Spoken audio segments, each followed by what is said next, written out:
Assalamualaikum warahmatullahi wabarakatuh. Kita ketemu lagi. Nah, kali ini ini sesi terakhir dari pengenalan komponen. Karena selanjutnya komponen-komponen lainnya itu akan kita lakukan pengukuran di tahap analisa. Komponen yang akan kita bahas kali ini dioda, dan tidak panjang karena dioda ini fungsinya tidak begitu signifikan. Jadi komponennya juga tidak terlalu banyak di mainboard. Cuman ini harus saya perkenalkan juga. Dioda ini lebih berfungsinya sebagai sebagai konduktor atau penerus tegangan. Jadi gambar dioda itu seperti ini nih. Gambar arah anak panah ini. Nah, dia dari dua sisi ini, dua kaki.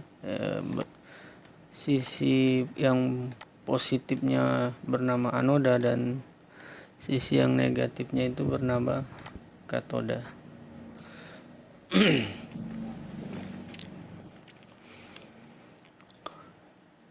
Jadi sifat dari anoda ini adalah menghantarkan arus listrik. Jadi ketika ada tegangan dari arah anoda, di arah anoda sini,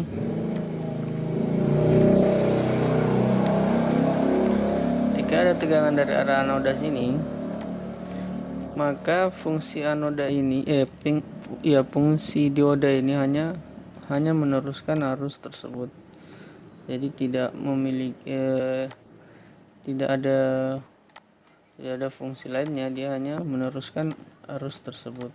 Nah, jadi dari anoda ke katoda. Jika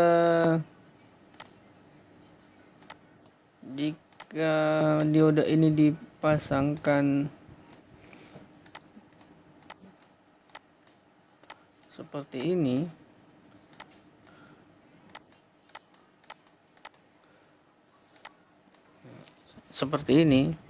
jadi dia sebagai isolator atau penghambat. Dia menghalangi jalur yang masuk. Jadi misalnya ini jalur 19 masuk sini. Nah, ini kan ini juga masuk sini. Nah, tegangan 19 volt itu akan terhambat di sini. Dia sebagai isolator, menghambat arus sehingga tidak masuk ke ground. Nah, ini groundnya. Nah, ini jika dia dipasang di mainboard seperti ini. Nah, tapi ketika dia terpasang seperti ini, berarti ini akan dia hanya akan mengalirkan tegangan.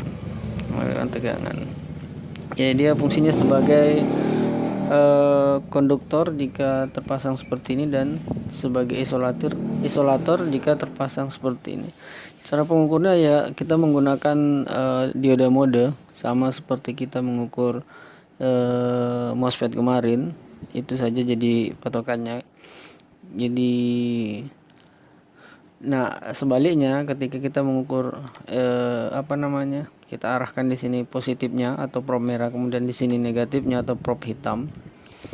Jika dia buzzer itu berarti bagus. Kenapa? Karena memang ini isolator.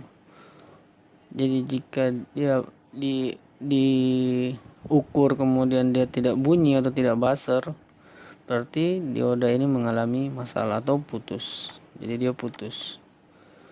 Nah, itu yang harus diperhatikan.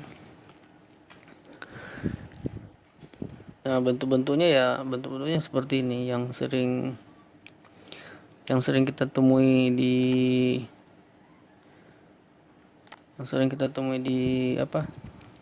di mainboard ya. Ini, kemudian ini,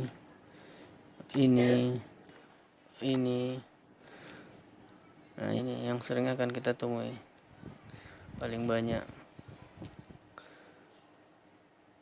Oke, dan selanjutnya untuk komponen-komponen yang lain seperti induktor, IC, yang lain-lainnya itu akan kita bahas di tahap analisa.